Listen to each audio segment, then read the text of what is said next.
Hi guys! Welcome dito sa Rizal Charo. Ang reading nito ay for collective. That's the general reading.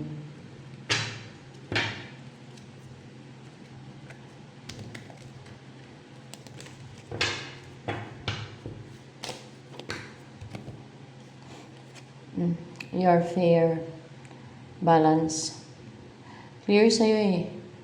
Kung ano yung tama sa mali, kung ano yung good, evil, kung sino ang nasa side ng kabutihan, kung sino ang nasa side ng kasama, kung sino ang uh, gumagawa ng mabuti, kung sino ang gumagawa ng masama, kung sino ang para marunong ka magtimbang ba, kung sino ang pwede nyo mapupunta sa impyerno, kung sino mapupunta sa langit, parang gano'n, kung sino masisave, kung sino ang hindi masisave, kung sino ang totoo, kung sino ang liar, mga ganun ba, no? Yan. And Queen of Fire. Colorful personality, we are positive, active, driven, bold, and daring. Goal-driven. Mataas yung self-esteem ko. No? Nantok na. Mataas yung self-esteem mo. And, meron pa yan. Passionate ka. Fiery. Ano pa?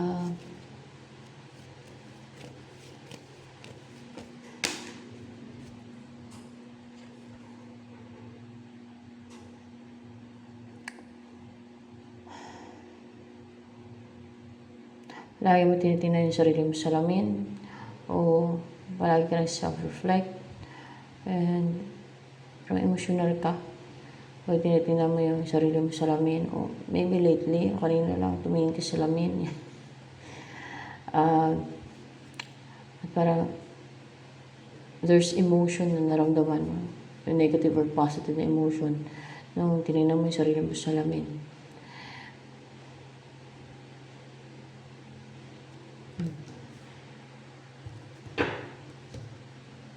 Gagamitin ko dito.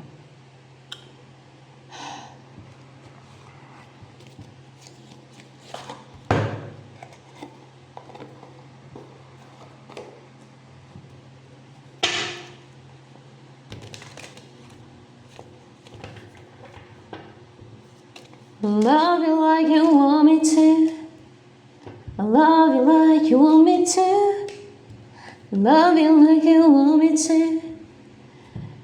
Wow, clear judgment mo. Wala nagka-clouded sa judgment mo. And may pwede travel dito guys. May na-awaken ka na ngayon. And pati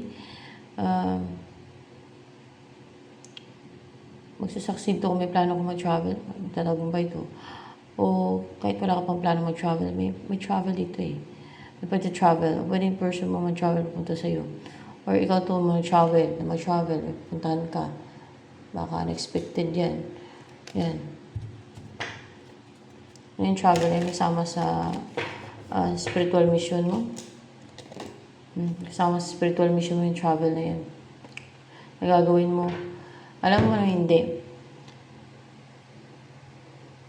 Hindi yung tao ang nag-set ng travel na.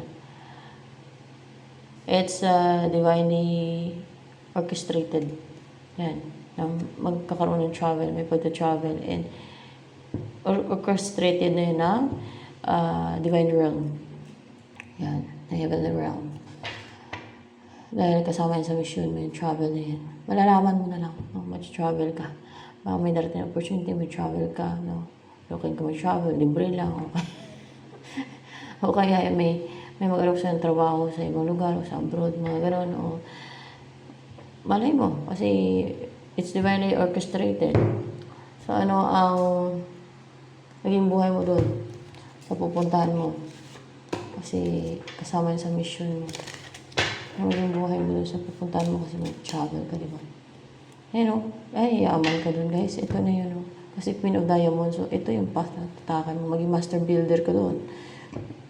Magkakaroon ka ng mga assets niya. May mga build ka niya, no? O maging successful ka sa career mo, sa business o sa finances, sa kapirahan. May wealthy ka at positive yung buhay mo. Very successful, may successful ka. Sa kahit anong field. May ano yung buhay mo doon. Sa pupuntahan mo. Kasi magta-travel ka nga kasama sa mission yan. And then,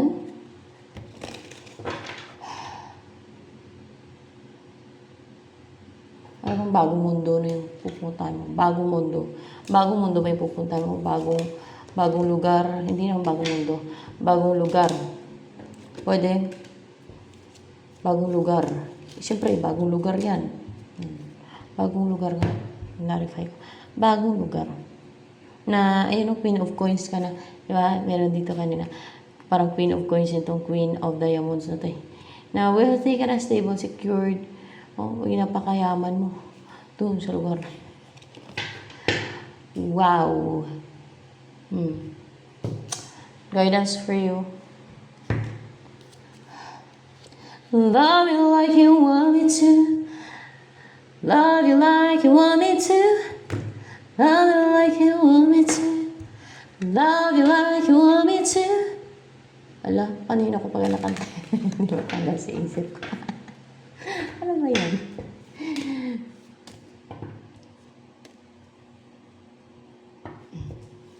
Guidance for you. Holiday. The answer you're looking for can be found during a vacation, retreat, or holiday getaway. O diba, may holiday, may travel. And, ano papasok sa buhay mo niyan? Ano papasok sa'yo? Itong tao na to na victim siya. Parang nasa loob siya ng ano eh. Restricted to. Kasi ito source. Na pilit kumakawala, ano. Parang nasa loob siya ng ano na yan, ng circle, na wala siyang, parang hindi makapalag ba. Wala siyang mapuntahan at then ina-atake pa siya ng mga soul. Parang hindi siya makatakas. Parang wala siyang magawa. Ano? Ganun. Victim. Nahirapan siya. Drusa siya. Yan. Yan yung papasok ng buhay mo. Bakit papasok mo si ito source buhay mo? Kasi hindi magtatagumpay, hindi mag-succeed, o hindi nagtagumpay, o hindi magtagumpay yung mga na-atake sa kanya. Hindi. Kasi hindi magtagumpay yung mga gumagawa ng scheme and deceit sa kanya. Scheme and deceit. Hindi. Yung mga nang-i-ilwish, yung mga nang-i-ilwish sa kanya. Kasi hindi magtatagumpay yung mga nang-i-ilwish sa kanya. Ilwishing, kasi dito ko nakuha ako. 9 of Cups, ilwishing, mga nang i-ilwish sa kanya. Kunwari, ini-ilwish siya na ma-restrict forever, ganyan. Na i-restrict yung sarili niya, na hindi siya mag-take na action sa'yo, na wala mangyari sa buhay niya, kung ano may in-ilwish yan sa person mo na yun. Hindi mo itatagumpay mo yan. Instead, ano mangyayari? Maging capable tong person mo na to, na maging kompleto. Makompleto yung tools niya para mangyari na yung gusto niya mangyari, magawa niya na yung gusto niyang gawin, no? Na capable na siya, na wala na nag-restrict sa kanya, na kalaya na siya, na hindi na siya victim, na maging victim pa, na hindi na siya nakokontrol pa lang yan, na siya na yung parang capable na siya na gawin na ang lahat ng mission niya o mission niya. Hindi. Na capable na siya na ma-manifest yung mga goals niya. Hindi. Na mapurso ka. Baka mapurso ka. Ang mapurso ka. Capable na siya mapurso ka. Kasi na magician, kompleto na yung tools niya para mapurso ka, na hindi na siya napapahulbak, na hindi na siya na-restrict, na hindi na siya napipigilan. Ayan.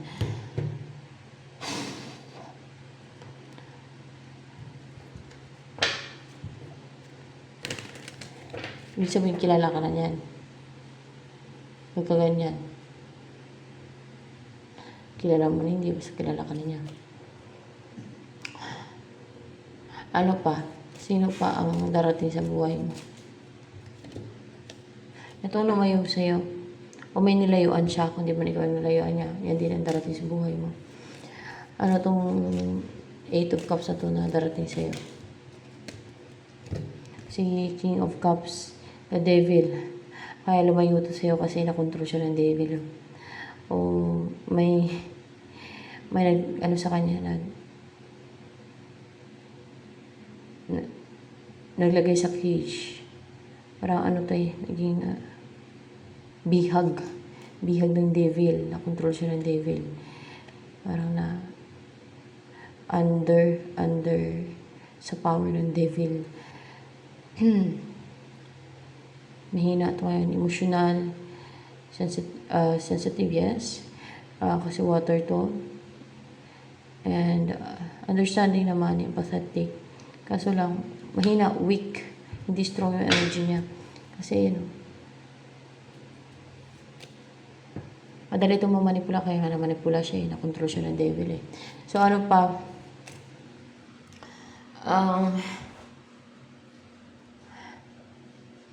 Next. Mayroon sa buhay mo.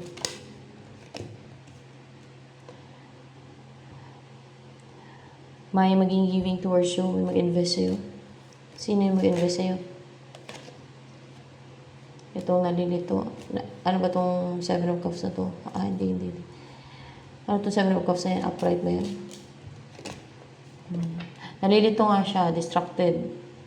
Yan na ba yung si 8 of Swords? 8 of Swords ba yan? Dating sa'yo. Hindi pa. Hindi. Itong si King of Cups. Si King of Cups kasi makapag-unite siya sa'yo. Gusto niyo magkaroon ng union sa inyo.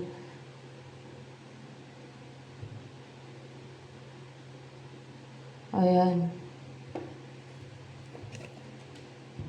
Yan ang maging giving towards you, mag-invest sa'yo. Si King of Cups. Ano yan? Deeply in love sa'yo si King of Cups. Hindi naman. In love sa'yo si King of Cups. Yan. Kaya King of Cups, emotional. Parang sensitive yung feeling siya sa'yo. Na in love. May feeling sa'yo.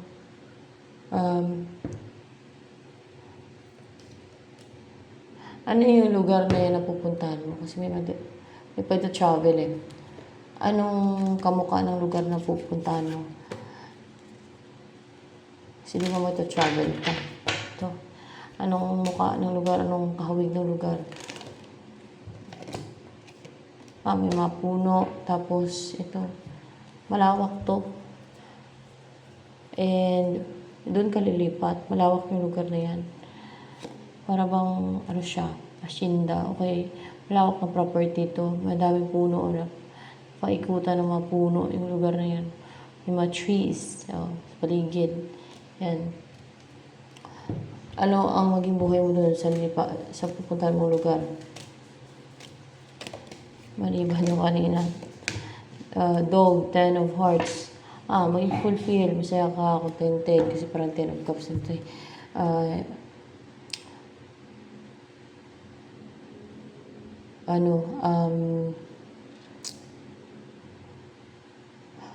satisfied ka, masaya, parang simple, no? Pero masaya ka.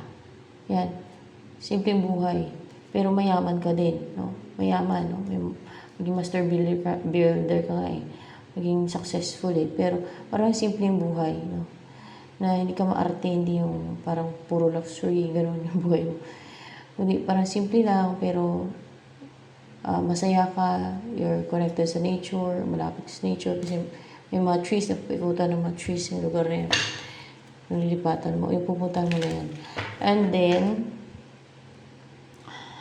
may puno nga dito, may mga puno, di ba? Ayan.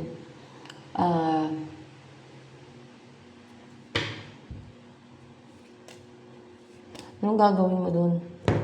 Sa lugar na yan? Anong mission mo doon? Anong gagawin mo doon? Sa lugar na yan na pupuntahan mo?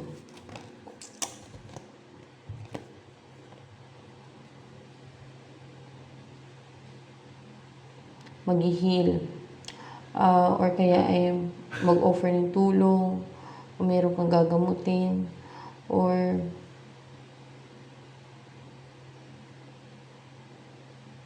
magpalakas ka. Magpalakas ka ng ng kapangyarihan mo. Parang gano'n. Let's see. Hindi. Magpalakas ka ng aura mo. Hindi. Magpalakas ka ba ng isip? No. Hindi ito magpalakas.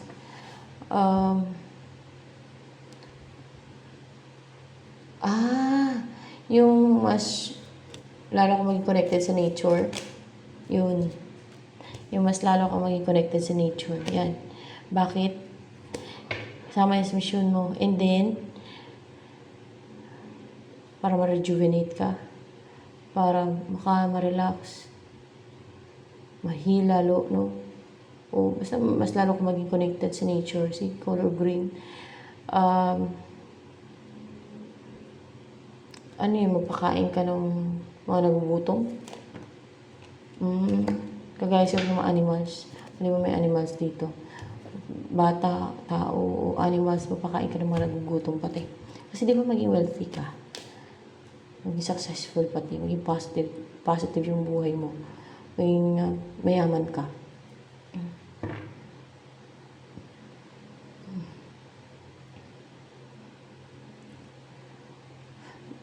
Ano pa yung mission mo? Bakit kailangan mo travel doon? Love you like you want me to. Mag-acquire ka ng wisdom. Mag-acquire ka ng wisdom doon, sa lugar na yun. And then, doon ka mag-meditate. Mag-meditate ka doon. Hindi mag-meditate kasi parang mag-meditate dito eh. Doon mo mas lalo makilala yung sarili mo at malaman mo yung mga kakayanan mo yan. Kasi see? Doon makakuha ng knowledge, no? Doon mo pag-aralan yung sarili mo. Yan, paano mo palabasin yung kapangyarihan within you. See? Kung paano palabasin yung kapangyarihan within you sa lugar na yun. Kasi, pagpaikutan yung mga puno yun doon, nature, no? Doon mo mapag-aralan kung paano palabasin yung kapangyarihan. Within you, di ba may liwanag dito? Nakita yan. And then, may lumalabas sa kamay niya, kapangyarihan. Doon mo papalabas yun, yung kapangyarihan na yan. And, kasi you are powerful, no? May kapangyarihan within you. And you're guided by the Holy Spirit, no? Guide ka ng Holy Spirit niyan, doon mo pag-aralan kung paano mo mailabas yung kapangyarihan na yan. Guide ka naman yan ng Holy Spirit o ng mga angels, no? Madami ba angels na mag-guide yan sa'yo kung paano mo ilabas yung kapangyarihan within you? Madami yan. Heaven and earth, so. Siyempre galing sa langit ng mga angels, hindi mo fallen angel kundi mga angels galing sa langit na sinent ng God para i-guide ka kung paano mo ilabas yung kapangyarihan within you. Ayan. See? Yan ang gusto kong reading. Kaya gusto niya din.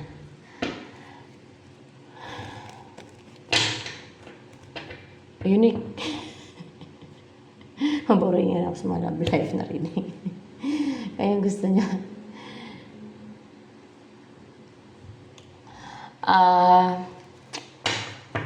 It's interesting. Pero meron naman love life dyan yun. Meron naman pupurso sa'yo. Ano yung kapangyarihan na yan na mailabas mo? Yung maunang mailabas mo. Kapangyarihan. Ayan o, body and mind. Na maging napaka-strong ng aura mo. Chakras mo, aligned and may napaka-powerful. Connected yung body and mind mo na walang blockage sa iyong yung flow ng energy ba. Yan, walang blockage. Napakalakas. At ano pa, yung mailabas mo kapangyarihan. Emotion. Yung strength mo. Stable emotion, calm lang, pero strong inside. Meron kang inner strength, parang ganun. And powerful, no? Power. Authority also. Respeto ka ng, may mga respeto sa'yo. May ilabas ka. Basta ganun, ano pa, mailabas mong kapangyarihan pag nailabas. Maging magaling ka na magsalita. Di ba, lumalabas yung ano. Actually, yung describe, parang bookkeeper yan eh. No ancient times eh. Or kaya ay kaya parami ng copies ng mga like Bible, gano'n. Pero maging napaka-clear, napaka-sharp ng mind mo. And then, magaling ka magsalita kasi may lumalabas eh. Oh. Subungan nga itong scribe dito. So, ano pa? Yung kapangyarihan na yung maglabas. Wala man dito iba eh. Yan na yung kung ano yung mission mo. Yan o, suportado ka ng langit. Ng heaven realm. Yan o. Meron kang gagawin. Miracle. Miracle. So, see. So, ito na lang for collective reading, guys.